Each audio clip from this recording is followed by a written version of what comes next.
Understanding mutual agreement in contract formation. In the previous section, we introduced the concept of an enforceable contract and examined the 5 elements that must exist for a contract to be legally binding. The first and most critical element of those 5 requirements is mutual agreement, often referred to as mutual assent. Mutual agreement occurs when 2 parties clearly agree to the same terms of a contract and intend to be legally bound by those terms. In real estate transactions, mutual agreement typically occurs through the process of offer and acceptance. One party proposes specific terms, and the other party accepts those terms without modification. When this happens, the parties are said to have reached a meeting of the minds. This phrase does not mean the parties must agree on every personal opinion or preference. Instead, it means both parties agree to the same contractual terms. Arizona real estate licensees must handle contract negotiations carefully because misunderstandings during the offer and acceptance stage can easily lead to disputes. Under AAC R428-1101, licensees must exercise reasonable care and diligence in communicating material information and assisting clients in real estate transactions. This includes ensuring that both parties clearly understand the terms being accepted. Acceptance and mutual assent. Acceptance occurs when the party receiving an offer agrees to the exact terms proposed by the offering party. In real estate, acceptance typically occurs when the seller signs a buyer's purchase offer without making any changes to the document. Once acceptance occurs and the acceptance is communicated to the offering party, the contract becomes legally binding. A key concept in contract law is mutual assent, which refers to the shared intention of the parties to enter into a contract. Courts evaluate mutual assent by examining the objective actions of the parties rather than their private thoughts. This means that what matters most is how the parties acted and what they communicated, not what they secretly intended. For example, if a buyer signs a purchase contract offering $450,000 for a home, and the seller signs the contract without modification, mutual assent has occurred. Both parties have agreed to the same terms. However, if the seller changes the purchase price to $460,000, the document is no longer an acceptance. It becomes a counteroffer, which must be accepted by the buyer before a contract exists. This concept is especially important in competitive markets where multiple offers may be presented at the same time. Real estate professionals must ensure that acceptance is clearly communicated and documented to avoid confusion about whether a contract exists. Duress and improper pressure in contract formation. Even if 2 parties appear to agree to a contract, the agreement may not be valid if one party was forced into the agreement through duress. Duress occurs when one party is pressured or threatened into signing a contract against their will. Contracts formed under duress are typically considered voidable, meaning the injured party may choose to cancel the contract. Duress can take many forms, including threats of financial harm, legal action without justification, or extreme pressure that removes a party's ability to make a voluntary decision. In real estate transactions, this might occur if a party threatens to withhold essential documents or access to property unless the other party signs a contract immediately. Courts evaluate duress by examining whether the pressured party had a reasonable opportunity to make a voluntary decision. If the pressure was so severe that the person had no meaningful choice, the agreement may be invalidated. Real estate licensees must avoid any behavior that could be interpreted as coercion or improper pressure. Ethical negotiation requires that clients make decisions freely and with full understanding of the terms being proposed. Fraud and misrepresentation in real estate transactions.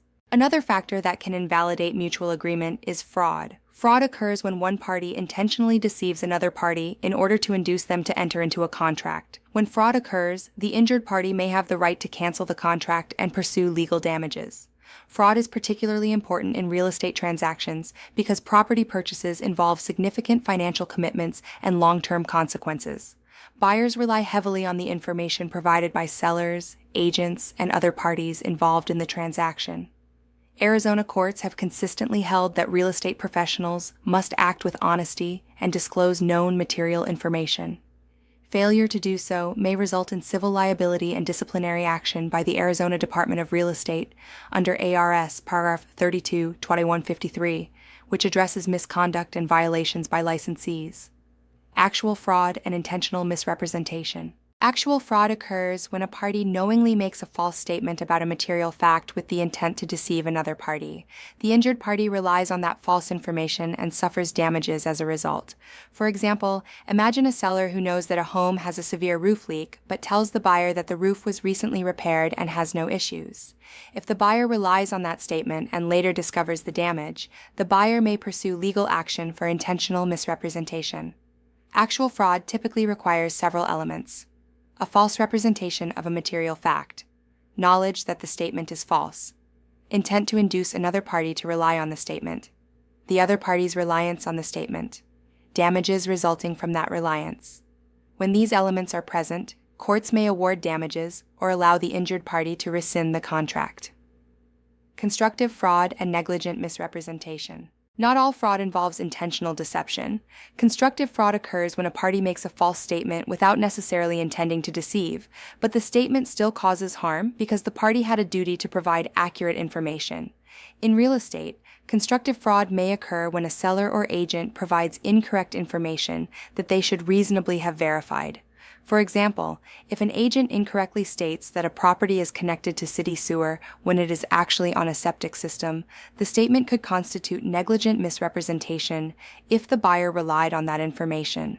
Constructive fraud is particularly important in real estate transactions because licensees are expected to exercise reasonable care and competence when communicating information about a property. Even unintentional mistakes can lead to legal liability if they cause financial harm to another party. Failure to disclose material facts. Silent fraud. Arizona case law. Fraud does not always involve an outright lie. Sometimes fraud occurs when a party intentionally fails to disclose important information.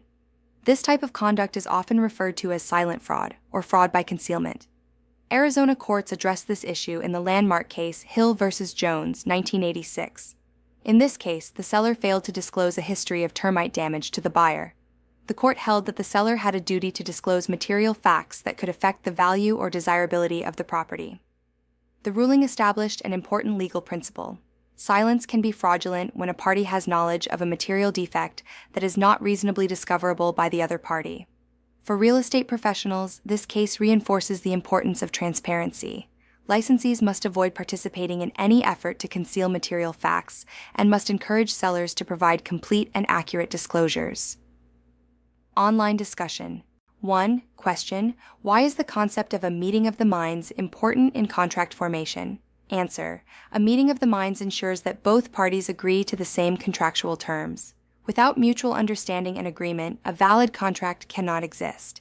Courts evaluate whether the parties objectively agreed to the same terms before determining whether a contract is enforceable. 2.